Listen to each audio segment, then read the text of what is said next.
Olá, nós somos Carla e Luísa, somos alunas do curso de Pedagogia na modalidade Educação à Distância da Universidade Estadual do Ceará. Nós estamos aqui para a realização de uma entrevista com a professora Silvia Roberto Rodrigues de Vasconcelos, com formação em Letras, licenciatura pela Universidade Estadual do Ceará. Ela atua há cerca de 6 anos na educação de jovens e adultos, a EJA. Atualmente, ela trabalha na escola Maria Hugo Sidrac. Essa entrevista, ela tem o objetivo de conhecer um pouco, da sua vida profissional como professora de educação de jovens e adultos. Quais foram, os seus maiores desafios e dilemas enfrentados em sua profissão? Como também a gente quer saber, assim, de que maneira, professora, em sua percepção, um professor, uma professora do EJA e o Estado também, podem contribuir para uma educação de qualidade nessa modalidade de ensino, o EJA, a EJA. Professora, assim, só contextualizando, um pouco o assunto da nossa entrevista, a gente vai falar, sobre a educação de jovens e adultos, ou EJA. E assim, nós sabemos que é uma forma de educação básica oficialmente estabelecida e reafirmada pela LDB, de 93/94/96. E também a gente sabe que a educação de jovens e adultos é um direito público, assegurado em lei a todos aqueles que não puderam frequentar a escola na idade apropriada. Mas, infelizmente, todos nós sabemos assim que persistem os desafios relacionados tanto ao desconhecimento como à falta de comprometimento das leis por parte dos sistemas educacionais.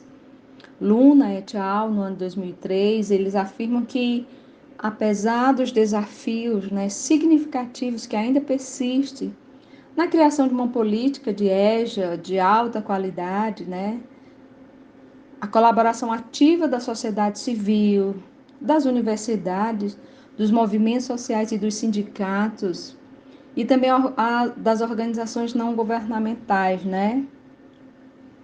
em seus diálogos, e às vezes também até conflitos com as entidades governamentais, tem sido assim muito importante para as conquistas e o estabelecimento de espaços que não apenas aumentaram a visibilidade da EJA, mas também expandiram sua concepção como educação ao longo da vida. E esses esforços, eles têm sido observados tanto nos sistemas formais quanto nas experiências informais, com uma atenção particular ao envolvimento dos homens e das mulheres, que visam assim abordar e superar os desafios socioeconômicos e culturais. Professora, após essa contextualização desse assunto, a gente vai dar início à entrevista propriamente dita, com perguntas diretas, para que você possa nos dar o seu posicionamento, possa nos mostrar as suas ideias, as suas experiências. Professora, a gente queria saber assim, como se deu a sua entrada no EJA, Quando foi que isso aconteceu, assim, o ano? E assim, foi em sistemas formais ou foram em sistemas informais de educação? Vamos lá. Para algumas perguntas, a professora preferiu, responder através de um texto. Então, a gente vai fazer a leitura das suas respostas. No caso, como se deu sua entrada no EJA para essa pergunta, ela respondeu que se deu, na educação, na verdade, a sua entrada se deu pelo sistema formal. E aí, então, ela entrou para assumir as turmas do Fundamental 2, do ensino médio, e pediram para ela assumir a EJA Qualifica à noite. Agora a gente pode ouvir um pouquinho, da resposta, a continuação da sua resposta a essa pergunta. Aí você pode falar que eu trabalhei como complementação de carga horária, no turno da noite com EJA, com segmentos do EJA Fundamental 2, ensino médio, que era o EJA Qualifica, e com nível diversificado de idade. O nível diversificado de idade, pessoas adolescentes novas com adultos e pessoas de idade avançada, tudo junto e misturado. E também, professora, assim, vamos pensar na prática, né? A educação que hoje acontece na EJA, pelo menos a que você vivenciou, ela se diferencia de uma educação elementar, onde se ensina somente a ler e escrever, né? Ou algo mudou efetivamente? A EJA é de fato uma educação que se relaciona com as questões sociais hoje, na sua percepção? Uma educação na qual se formam pessoas com consciência crítica, para que essas pessoas possam buscar igualdade e justiça social. Com relação a essa segunda pergunta, né, se a educação hoje que acontece no EJA, ela se diferencia, ela vai além, né, de uma educação elementar, onde só se ensina a ler e escrever. A professora, nas palavras da professora, ela respondeu que sim, se diferencia, pois não é o ato só de ler e escrever. Trabalhamos em formar cidadão crítico com uma visão melhor de mundo e prepará-lo para o mercado de trabalho. Além de muito diálogo, roda de conversa, também fazíamos uma vez por mês projetos artísticos e culturais para que ninguém desista. Algumas pessoas, alguns alunos vinham cansados do trabalho e às vezes até dormiam nas aulas. Uma outra coisa também, professora, seria assim, diante de um público, né, tão diversificado que são os alunos do EJA, que são jovens, adultos e velhos, né? O que é que você acha que precisa ser mudado, né, para a melhoria das práticas pedagógicas nessa modalidade de ensino? E assim, para que efetivamente essa modalidade de educação, ela possa alcançar todas essas pessoas. A essa pergunta, a professora respondeu que a educação ela deveria mudar para o público do EJA, com conteúdos mais atrativos, diferenciados, menos extensos, com projetos, né, com assuntos do interesse deles, para que tenham o prazer de estar na escola.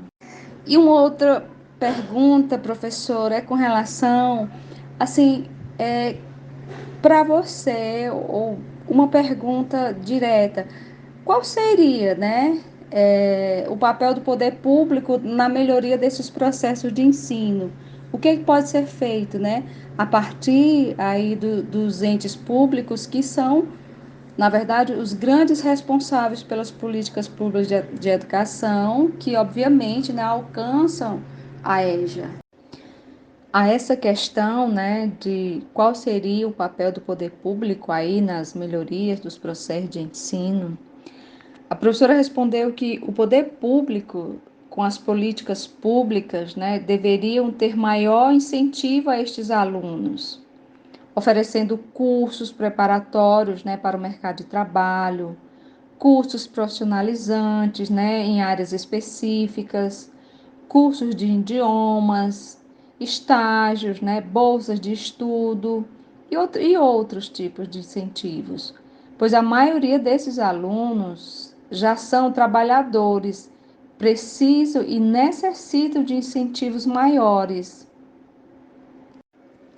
E o professor da EJA, ali dentro de seu espaço de atuação, quais as posturas, as ideias, as ações que ele possa adotar que venham a contribuir para uma educação de qualidade, que possa emancipar o sujeito e transformar a sua vida? Nessa questão, eu vou reproduzir as palavras da professora. Essas foram as suas palavras.